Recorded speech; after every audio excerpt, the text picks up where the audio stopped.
Hello, Nuno. Hello, Douglas. We are going to talk today about activation. Will we? Hey, Fresh. You ready? I'm going to throw it. Aha! So that wasn't actually in slow motion. This is just an amazing dog who has got a stalking skill we wanted to share with you. So, Nuns, it's activation talk. Yes. As we've been talking about for a long time, we've got a lot we want to share with people. There are a lot of challenges people have, a lot of ideas. How long have you been doing this stuff? More or less 7-8 years, for the last 7-8 years, more or less. And it's been a hell of a journey. So how come? Because it was not easy to put in practice what you learn in the workshops and into a real business, into a real, like in a therapeutic point of view. It was, for me it was hard because I never had that experience, and I started just from scratch doing it. As the minute as I bought your DVD, I was already applying it and trying to think on ways to apply it on the real life, apply it with my clients and get a proper business around that. So, as you know, and the people on that were on the last workshops know, it was a hell of a journey. But it totally compensated, and right now we are having so much fun, me and my brothers. It's amazing. So if someone's watching this for the first time, let's say that they have either just finished a level 1, just gone through some of the digital stuff, about considering doing it, what would you say? For them to actually do the work. As I often say in workshops to people that ask me, I started with a piece of paper, and I put all the steps on that paper. And I brought it into my appointments with my clients. And I said to my clients, I learned this stuff like on the last week. On the last week I learned it, and it's still fresh in my mind. So do you mind if I have this piece of paper to help me guiding through this process? And people say, go ahead, Nuno, if it's good for you, and it will be good for me, so go ahead.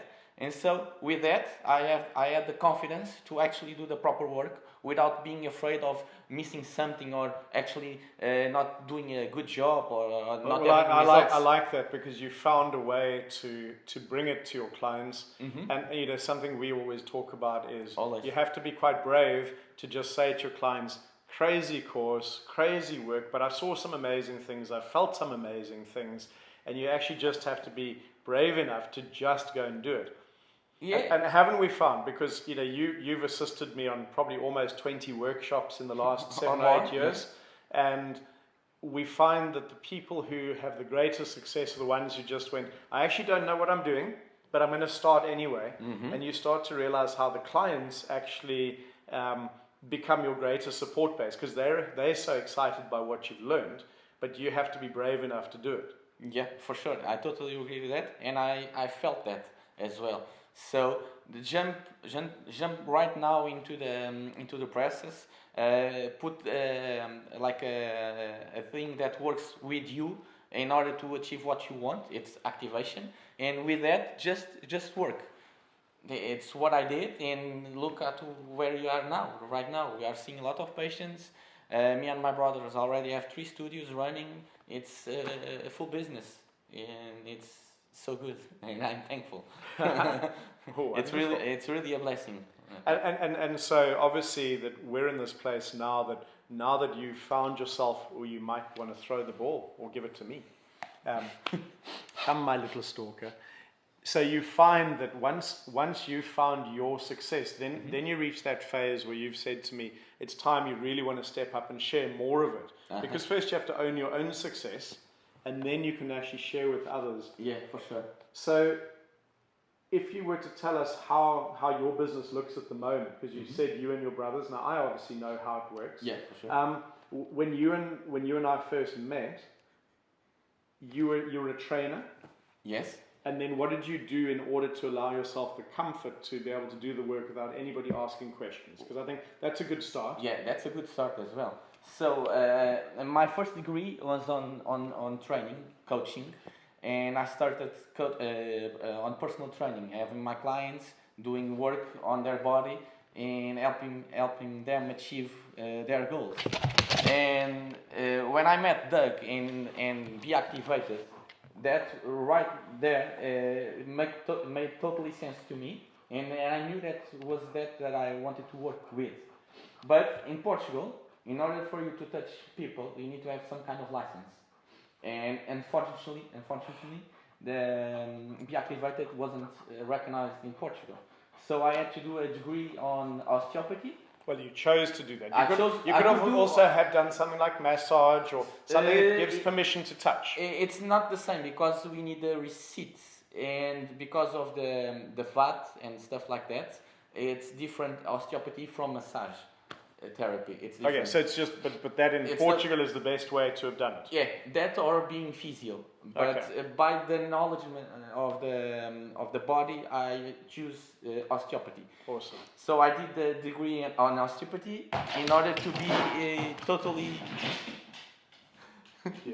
Oops. Yep. In order to be totally free to have my own practice, my own room, my own office, and work with people on that. And so now you've done that. How does your structure look? Yeah, right now, so the clients, when they come to see us, the first thing we do is, on my office, we do the muscle testing, the Be Activated philosophy. So you make sure that our clients know exactly what patterns they are running and how those patterns impact their bodies. And also you make sure that they know that the way they live their lives, it's influencing the way the patterns are running.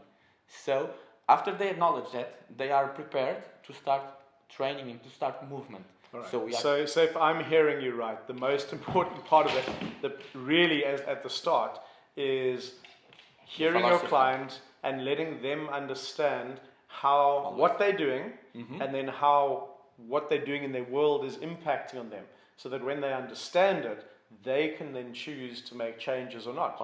Obviously, we're there to help facilitate, encourage, support, but actually, once they understand, they almost get to choose, yep, I'm in, let's do it, or they might choose not to, because some people don't want to. They don't want responsibility. You must fix me. And exactly. And if someone says to you, no, I don't want this, I just want you to fix me, what would you say? Sorry, you're wrong guy. Bye-bye, then off you go. Yeah. See you in 5 months, and they forgot. It's simple like that.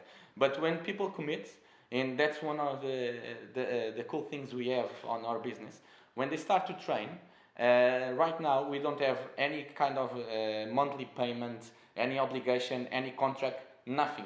They go, every time they go, we do the check, and on the end of the month, we tell them, look, Douglas, you did 4 sessions with us, so this is the price. Oh, you only did 3, this is the price. If you don't come, you don't try, and it's...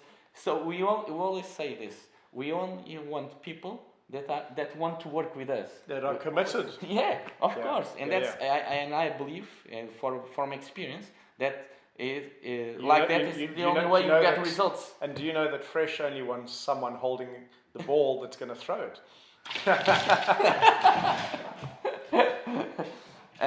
So the business right now is like this. On my office, we explain to people what the body does, the impact that the way they live their lives influence the body, and then we start a movement program, a coaching program, so they can start exercise. So they start exercising for health, for improvement their movements, and all the aspects of their life and their own stuff.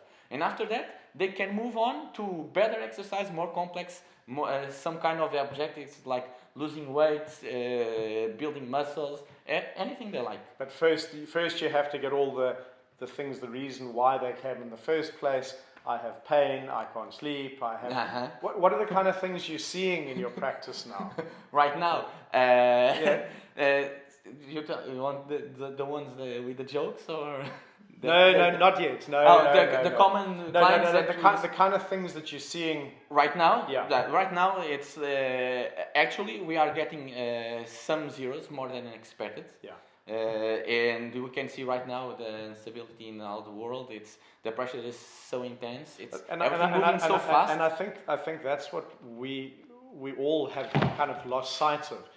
Actually, the world is moving so fast, but it's like it's been slowly building up, but it's actually exponentially going and going and going.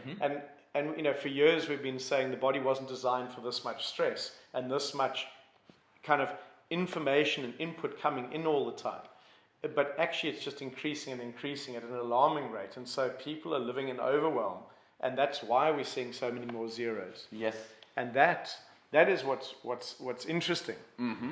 And the kind of clients that you're seeing, because I know you've sent me a lot of photos of young girls, severe scoliosis. It's severe. It's hectic. When we finally get the stuff online going on, we have plenty of material to share, and it's amazing. Like 13-year-old girls with their spine totally twisted. It's like 45-degree scoliosis and higher. So it's brutal. And like the last one that I told you about, it was that girl that came from London to Portugal again. She's Portuguese, but she was living in England. Now she moved back to Portugal, and she started the school on September. And in a space of 5 months... Now, I can't remember what you're talking about, but the people who might be watching this don't know what you may have told me. Yeah, so that's why I'm explaining. So there was a girl, Portuguese, that was living in London, and moved back again to Portugal. So she started the school here on September, and in a space of 5 months, she got her spine totally twisted. And it was her younger sister that noticed that while they were having shower, and she started to scream to her mother, "Mommy, come look, see, my sister's back. It's all twisted. What is happening?" Like frightening with that. It was like out of nowhere. And she came to my office when we found out that she was being bullied at the school. And that pressure... I remember the story. Pressure, that stuff that was going on their school, and even changing environment, all that, she was feeling very unsafe. And suddenly those patterns had to So her implosion in her body was so immense, it was creating this twisting collapse. It was brutal. And we managed to sort that off. And right now she is already training with us. And she's totally different. Not perfect yet, but in a totally different place. Now, so you see, what you're doing there is my favorite part about the work, is we get excited by other people's stories, don't we? Yeah. Because we get the privilege of actually watching, because it takes courage to do the work. And it takes courage as a therapist to do the work. Yeah. And actually it takes courage as the client to face what's going on. And if you've got a young girl here who's learning to take ownership of her life and responsible for that, that is something that's going to go for her entire life. Yeah, and it's not easy. When I was working with a girl, the first treatments, of course, they were painful, but she understood why it was painful, because you've also got to talk about short-term pain versus long-term pain. The pain of bullying is far, far more intense and far more brutal, for sure, than actually what your thumb's doing. No, but she get it. She knew that she was feeling pain because the body was on a cheating pattern. She was running a pattern that was not good for her. And so all those structures had to tighten and shorten and locked. And she understood that, and she wanted a change. And sometimes I was asking her, "Are you okay?" No. Let's keep on. Let's do this. Let's do it. She was committed. Because she knew, and she matched that story with the body, what the body was doing. And when they know why, then the how is so easy. It's so easy. And that's the awesome stuff, isn't it? Because that's the empowerment. Handing the responsibility. When they understand their story, then they are going, "Let's do it." And actually, it's almost we're going, "No, we could go a little slower," and they're going, "No, I want to do this." And it's actually... That's the beautiful thing. Without them having understanding of what's happening in their body, we're just pushing them around. And we're almost like the bullies in the thing. Whereas when they understand it, they can tell us what pace to go. It's that easy. So you were telling me another one the other day on the workshop, or not on the workshop, about someone with a lot of anxiety. The phobias? Phobias. There we go. That because that also just ties in nicely. Yeah, because there are quite a few people like that, and even more than we expect, but they don't tell us. So this client, also a girl, first I started to treat her mother, and it's a frequent patient that goes more or less one time per month or something. She suffers a lot of stress. She is a school teacher. Right now it's very difficult to be a school teacher in Portugal because a lot of the government and stuff like that. And on the last sessions, like the last 3 sessions, she was in each session she was feeling even worse and worse and tired. And I asked, what else is happening? Because you were never like this. What is happening? And so she started to speak about her daughter that have different kinds of phobias. Even like when she was trying to wear the trousers, if the trousers touches the floor, no, I don't wear these ones. So another. Constantly washing the hands, panic attacks because of even if another dog touched her dog, she couldn't do any more petting on the dog. Oh, stuff like she wouldn't have liked you. Yeah, stuff like that. So I said to my client, why don't you bring your daughter here? Let's see what we can find. I don't know. There's always new stuff coming up. Yeah. Let's see what we can do. Well, you see, I think that's the thing. It's not, you don't go, we have an answer. Never. We can fix. We can't do any of that. I think that's the biggest thing. And that's another tip for the testing. Never assume that you know what is running on the body. Like, oh no, this is obviously a 333 jaw. You never know.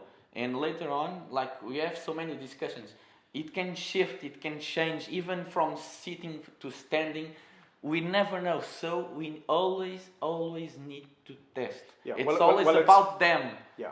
They need to know. And it's the concept that we were using in London as one of the important things. It's like exactly as a good coach would say to his team, play what's in front of you, which means if you might go in with a strategy, but if something slightly deviates, you put aside your strategy and you play what's in front of you. So you always have to be, just because someone was really good yesterday, don't assume they're good today. Retest. Always, what's your baseline today? What's your 1, 2, 3 today? So exactly. That's what your body is working with. Exactly. Yeah. So the doctor came in. We started to talk and trying to understand the story behind it. And we acknowledged a lot of things, and we tested and explained and matched the story of the body to the story of the way she was living her life. And after that, what have we tried to do? We tried to build resilience in the body, and also give small quests, challenges to her. So the first thing we did after we finished session number 1 was, the challenge is for you, from the moment you step out of the plinth and standing up, you won't wash your hands till you get home. So you have to open all the doors, open the door of the car, close the door of the car, etc., and not wash the hands. But this is a game. You can end it whenever you want. You have the bottle of alcohol gel. You can use it whenever you want. So it's a challenge. Let's see. How far can you take it? So she's in this place where she's got off the table. She's feeling good. She's feeling she can do something different. And then we give her a challenge in order to show her that something that is relative to her story and her place, so that she can start to go. Because I know that on the level 2, for example, we did a release, and I said to everyone, so what happens after this? What would you say to your client? And they were like, breathe, do this. All of those things were right. But actually, everyone had done this technique and everyone was moving, going, oh, wow, yes. Well, I would say to my client, won't you please go and move? Or if my client goes, oh, I feel like running, so go run. Go feel it, go test it out, go test out your new vehicle. So after we finished our first session, and surprisingly, after a few hours, I received a text message from her saying, "Nuno, I only wash my hands after dinner." Ah, so she took the challenge even further than what you gave her. I said, "Brilliant, good for you." So we booked for the second session, and what have we think about? We think about building resilience. Now that she get it and she understood the story and accepted the challenge, when I was doing the activation, before she came, I asked her to put on the paper a list of 10 things she loves. Ah, okay. So when she came to the second session, and we are doing the activation on every activation test, I was making sure she was running the list of the 10 things on her head, while I was constantly bombarding her with stuff like germs and everything that was triggering her. So it was like an arm wrestler. Okay, so just so if someone were listening going, what is he actually saying? So actually she had a list of 10 things she had chosen that made her feel good. Mm-hmm. Her job was to try and stay focused on the good stuff while you externally were bombarding her with all the stuff that freaks her out. Germs and public spaces, going to public toilets, stuff like that. Like imagine we are testing the psoas, right? And I was pushing down while she had to be bombarding with that stuff, but her challenge was not to get affected by the test and the bombarding stuff, but the list. So that is a very complex way of taking that simple concept of strong. Remember, if you've done the program, this would be the arms are strong. Mm-hmm. There's my baseline. Now we think about germs, and in fact, maybe even her baseline would have been weak because you would have touched her, and then you are a germ. I saw. The first thing I said was, "Do you know that I already treat 10 patients?" And I didn't wash my hands. Yeah. But what you were asking her to do was to shift her focus in her brain onto what inspires her, makes her feel good, makes her feel strong, in order to almost dampen out the noise of germs and negativity. So just like we talk about what inspires you, who stresses you out? Mm-hmm. Which one should you be focusing on if you want a good life? Yeah. Versus what do? We don't control our point of focus. So here's a young lady who her point of focus got so obsessive on germs and obsessive on bad things that it shut her down completely. Totally overwhelmed her system. Totally. Yeah. And it already was affecting their parents and consequently all her life around. Well, the thing is, that's what happens, because the people who care about you try and help, but they get pulled in as well, and suddenly everyone's drowning. For sure. And after that, the third session, I challenged her and said, "It's up to you, but the next time you want to see me, we will work on our studio, full of people training and sweating. The floor is not being cleaned, not being wiped, and I work with you on the floor there." And she said, "Okay." So like after 2 weeks or something, she booked again, and you did the treatment, also the list, the stuff with the list and the building resilience, but now with the environment around as well. So it's like phases. So you're creating all these environmental stresses for her to find her strength in places where normally she wouldn't even go because they were terrifying. Yep. Outstanding. Yeah, it was amazing. So you actually look like you're having fun. Yeah, because even she is totally frightened, but also she wants the challenge because she wants to change the way she was living, because it was impacting on everything. She wouldn't leave her own house. Come on, who can function like that with 23 years old? Come on. So she's 23 years old. Yes. It's a tough way to have life. Eh? Yeah, but right now she now has a job. She's working.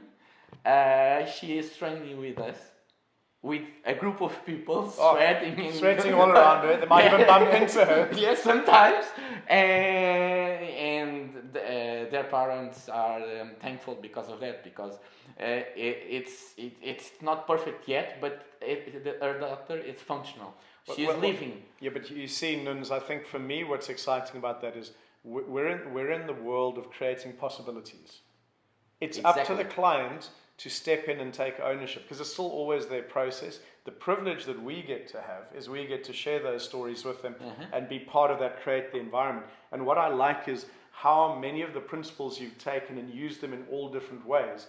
And so it really shows that we're problem solving with our clients, with their story, to help them build stories that empower them so that they can really have lives that they are proud of. Yeah, I totally agree with that, Douglas. And it's like that.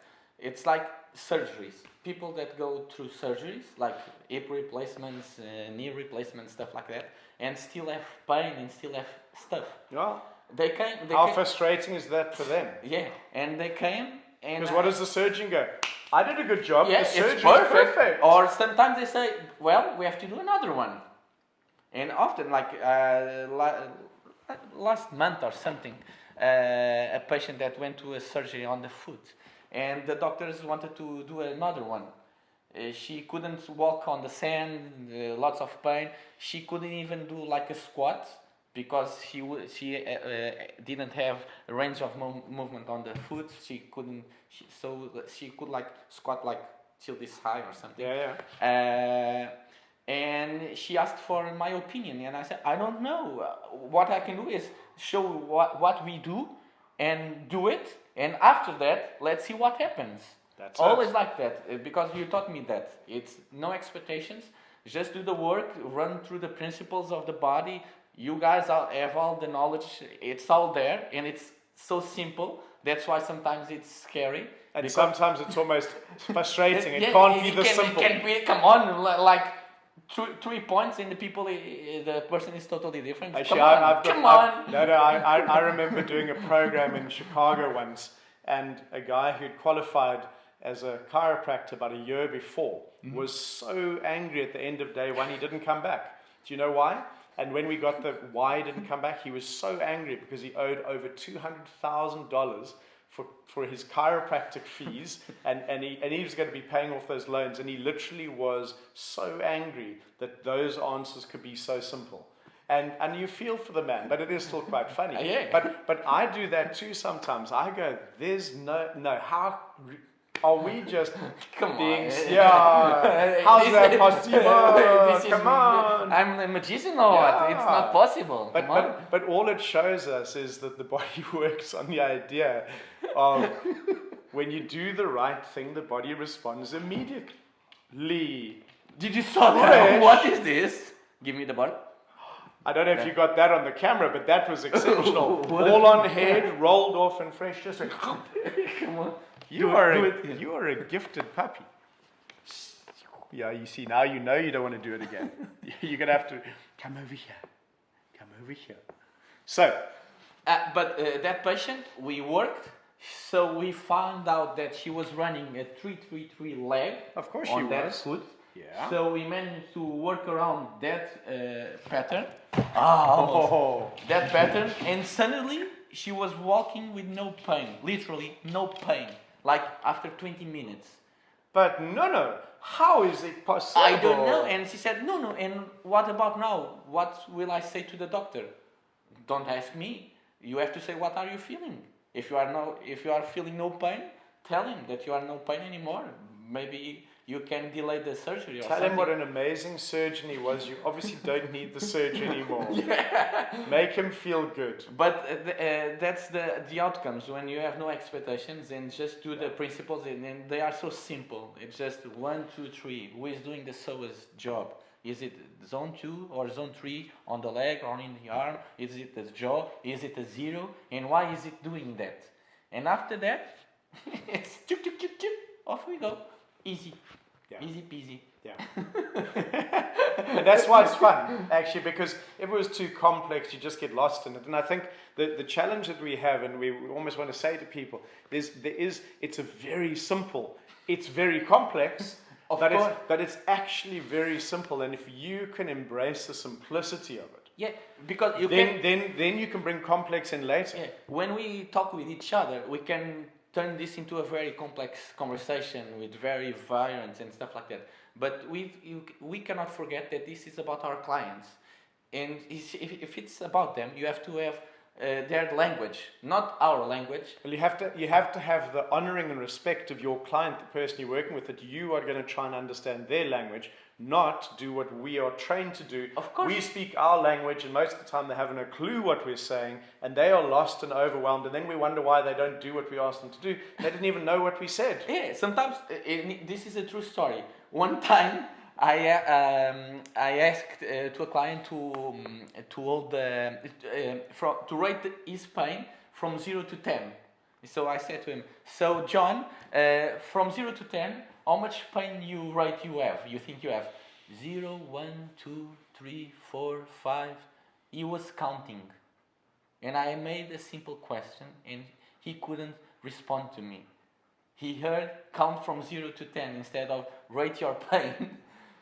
And this stuff happens. Yeah. So if we don't have a simple language and we cannot establish some kind of channel of communication, like a common ground for communication, they won't have a clue of what's happening and what's happening with the body, and why you touch here and suddenly your hamstrings are like 150 degrees, and they need to understand why.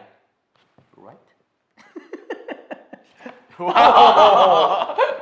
You almost lost a hand there. But all right, so Nuns, if we were finishing this off, because we've got, I do want to do a little section, the skit. There's the fun part that you're talking about. We do have to have that, but let's have that as a separate section. If someone's watching here, and you were to the wisdom of the Nun, what would you say? What to them, to someone listening, like? With this, we know we're not there yet. We know there's always more, but yeah, what would your wisdom, if you have any? It's really just first try to own your own story, learn about your body and why your body was doing that till the moment you have done the course with Douglas, and understand that. And as we say, try to be the change. So the change starts with ourselves. If I want to change someone else's point of view, I have to start to change my point of view. Because if I'm not able to do that, I'm not able to see your point of view, and I'm not able to see their point of view. So I must be able to change my own in order to influence the others. So. First of all, be true to yourselves with your integrity, and after that, you are prepared to help others do their own job. But first, you need to learn how to do your own job. So in the 1, 2, 3, you are number one. Always. Yeah, look. At least I try. It's not easy. Oh no, it's life. Come on, it's a jungle out there. And it's like we talk about big hungry lions. The enlightenment. It's not being somewhere else, far away, sitting on the top of a mountain and like that meditate. No, that is easy. The difficult part is to find yourself, to find your balance in the middle of chaos. Yeah, that's the difficult part. So if we not lose our light, if you don't forget who we are, then everything is possible. Well, you see, that's cool, because that's when, if you're working with someone and they're going through stuff, whether they're having a meltdown or stuff's coming up, or you just don't know what's going on, if you can stay true to yourself, if you get caught up in their chaos, then you're not going to find a single answer, and then you're going to leave there feeling like you failed. Yeah. Whereas if you can actually find yourself and hold yourself as the reference point in the session, you might not come out with answers, but you've stayed true to yourself, and it's very much easier to communicate with someone from a place and make them feel safe. Yeah. And that's what we always talk about. If I'm not safe, how can I help you create a space that's safe for you to do the work?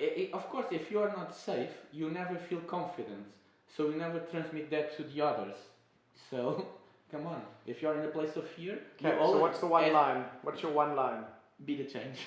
Yeah, be the change. Awesome. Thanks, Nuns. Thanks. We're going to get you doing some crazy skits in a minute, because I know you need to do these. Okay. Perfect.